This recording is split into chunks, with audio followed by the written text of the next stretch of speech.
Le 4 juin 2022, Laurent Ruquier a présenté pour la dernière fois son émission On est en direct, 2 ans seulement après son lancement et 1 an après l'arrivée de Léa Salamé à la co-animation. La rumeur courait depuis un moment et le compagnon d'Hugo Manos a fini par la confirmer lui-même à travers ses réseaux sociaux.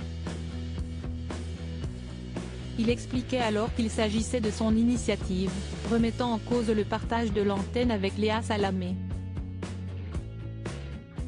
Si estime ma décision de quitter cette case horaire, n'étant pas à l'aise avec la co-animation pour un talk-show.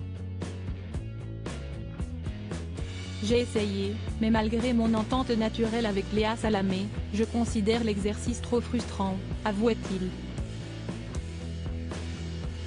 Léa Salamé ne s'était quant à elle pas exprimée, si ce n'est que pour prononcer un émouvant discours lors de la dernière de son collègue.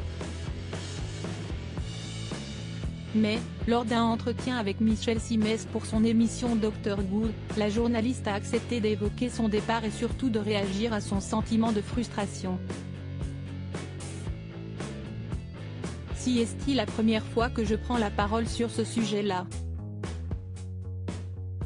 Depuis, tout a été écrit. Lui a parlé. Moi, je ne parle pas, a-t-elle d'abord déclaré, rapportant ensuite que Laurent Ruquier lui avait fait part de ses doutes très vite, au bout de 3 mois. Je pense que je vais arrêter. Je ne suis pas heureux, lui avait-il confessé. Mais alors, quelles étaient réellement les causes de son mal-être? Pour Léa Salamé, il y a plusieurs raisons. Il y avait des questions de producteurs. Il y avait des questions de faire une émission qu'il avait envie de faire, qui n'était pas exactement celle-là. Et puis, il y avait la coprésentation, a-t-elle confirmé. Et de préciser, Laurent Ruquier est quelqu'un avec qui je m'entends très bien depuis l'époque d'On n'est pas couché, où elle était sa chroniqueuse de 2014 à 2016, note de la rédaction.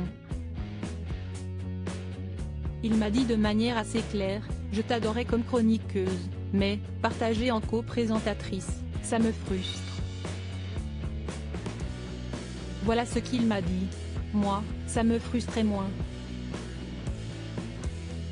J'aurais pu continuer encore des années avec lui.